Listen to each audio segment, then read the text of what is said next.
Assalamualaikum warahmatullahi wabarakatuh. Bertemu lagi bersama saya di sini Yuli Afriani, jurusan Pendidikan Agama Islam, Universitas Syekh Ali Hasan Ahmad dari Padang Sidimpuan. Jadi, adapun topik kita pada hari ini adalah terkait dengan asal mula terjadinya konflik antara Israel dan Palestina.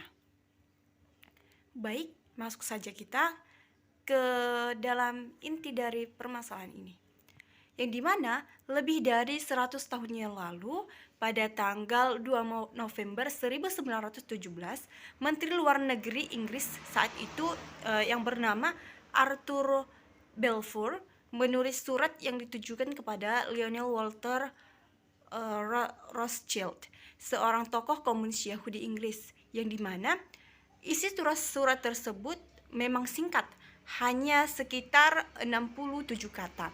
Namun isinya memberikan dampak terhadap Palestina yang masih terasa hingga saat ini. Sehingga perjanjian ini mengikat pemerintah Inggris untuk mendirikan rumah nasional bagi orang-orang Yahudi di Palestina dan memfasilitasi pencapaian dari tujuan ini. Surat tersebut dikenal dengan Deklarasi Balfour, yang dimana intinya kekuatan Eropa menjadi gerakan Zionis sebagai sebuah negara di wilayah yang 90% penduduknya adalah penduduk asli Arab Palestina. Janji-janji Inggris kepada Arab dan Yahudi membuat kedua bangsa ini merasa berhak atas wilayah Palestina dan merasa mendapat dukungan dari Inggris. Inilah yang kemudian melatar belakangi konflik Arab Yahudi yang berkepanjangan hingga konflik Israel Palestina. Setelah kita tadi berbicara tentang asal mula dari konflik Palestina dan Israel, maka di sini saya akan membawa kita bagaimana sih sebenarnya situasi ketika Islam itu yang menduduki tanah Palestina. Jadi, penaklukan Al-Quds atau Yerusalem menjadi selesainya serangan penaklukan Islam atas seluruh wilayah Suriah dan Palestina, yang dimana di samping Yordania dan pesisir Levantia. Penaklukan tersebut mengakhiri kekuasaan Yunani Romawi yang berkuasa di wilayah tersebut selama beberapa abad.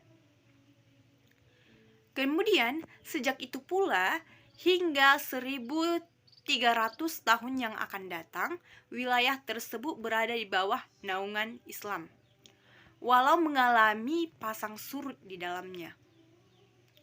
Tanah Palestina menjadi kekuasaan Islam, saya ralat, yang dimana tanah Palestina menjadi kekuasaan Islam dari periode ke periode, yang dimana mereka ini senantiasa menjaga kesuciannya dan memperlakukan kaum Kristiani dengan toleransi dan kasih sayang di dalamnya.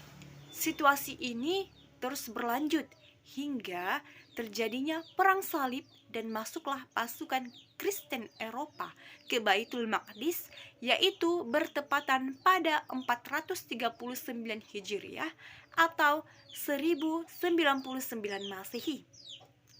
Mereka menghancurkan dan membunuh umat Islam dengan keji dengan sebuah serangan besar, yaitu penduduk Baitul Maqdis oleh Kristen Eropa baru berakhir setelah perang Hittin 584 Hijriah atau 1987 Masehi, ketika Khalifah Salahuddin Al-Ayyubi berhasil membebaskannya.